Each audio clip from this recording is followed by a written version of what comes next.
ਤੇ ਦੇਖੋ ਕਿਸ ਤਰ੍ਹਾਂ ਜਲ ਥਲ ਹੋਈ ਪਈ ਹੋਈ ਹੈ। ਜਿੱਧਰ ਵੀ ਕਿੱਥੇ ਵੀ ਨਜ਼ਰ ਲਗਾਈਏ ਸਾਰੇ ਏਰੀਏ ਦੇ ਵਿੱਚ ਪਾਣੀ ਪਾਣੀ ਹੋਇਆ ਹੋਇਆ। ਬਾਸਮਤੀ ਦੇਖੋ ਲੱਗੀ ਹੋਈ ਕਿੰਨੀ ਡੁੱਬ ਗਈ ਹੈ।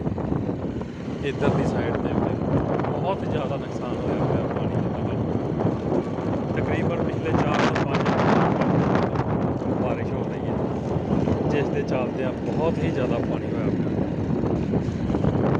ਇਹ ਦੇਖੋ ਕਿਸਾਨ ਦੇ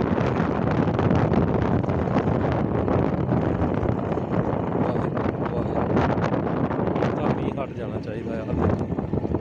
ਆਪਣੇ ਖੇਤ ਨੇ ਇਹ ਝੋਨੇ ਦੀ ਫਸਲ ਲਗਾਈ ਸੀ, ਝੋਨਾ ਲਗਾਇਆ ਹੋਇਆ ਸੀਗਾ।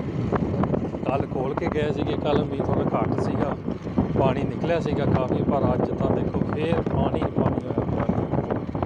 ਬਹੁਤ ਬੁਰੀ ਹਾਲਤ ਹੋਈ ਹੈ। ਇੰਨਾ ਜ਼ਿਆਦਾ ਪਾਣੀ ਹੋ ਗਿਆ ਹੈ ਕਿ ਜਿਹੜੀਆਂ ਬਾਸਮਤੀਆਂ ਲੱਗੀਆਂ ਸੀਗੀਆਂ ਇਸ ਤਰ੍ਹਾਂ ਆ, ਸਾਡੇ 6 ਕਿੱਲੇ ਬਾਸਮਤੀ ਲੱਗੀ ਹੋਈ ਸੀਗੀ, ਪੂਰੀ ਡੁੱਬ ਗਈ। ਬਹੁਤ ਜ਼ਿਆਦਾ ਪਾਣੀ ਆ, ਬਹੁਤ ਜ਼ਿਆਦਾ। ਇਸ ਦੇ ਵਿੱਚ ਦੱਸੋ ਕੀ ਕੋਈ ਕਰੂਗਾ। ਹੁਣ ਆ 6 ਕਿੱਲੇ ਬਾਸਮਤੀ ਲੱਗੀ ਹੋਈ ਸੀਗੀ, ਪੂਰੀ ਡੁੱਬ ਗਈ, ਜਿਹਦੇ ਵਿੱਚ ਉਹ ਅੱਗੇ 3 ਕਿੱਲੇ ਦੇ ਅਖੀਰ ਦੇ ਵਿੱਚ ਕੁਛ ਹੈ, ਥੋੜ੍ਹੇ ਥੋੜ੍ਹੇ ਬੂਟੇ ਦੇ ਨੇ ਉਹ ਮੋਟਰ ਤੋਂ ਅੱਗੇ, ਪਰ ਪਿੱਛੇ ਕੁਛ ਨਹੀਂ, ਸਭ ਕੁਛ ਡੁੱਬ ਗਿਆ ਹੈ। ਬਹੁਤ ਜ਼ਿਆਦਾ। ਇਹ ਯਾਰ ਗੁਰਦੁਆਰਾ ਪੂਰਨਦਾਸ ਜੀ ਦਾ, ਸਵਰਨਦਾਸ ਜੀ ਦਾ ਗੁਰਦੁਆਰਾ ਸਾਹਿਬ। ਗੁਰਦੁਆਰਾ ਤਾਂ ਖੈਰ ਬਹੁਤ ਵਧੀਆ ਬਣਿਆ ਹੋਇਆ ਹੈ।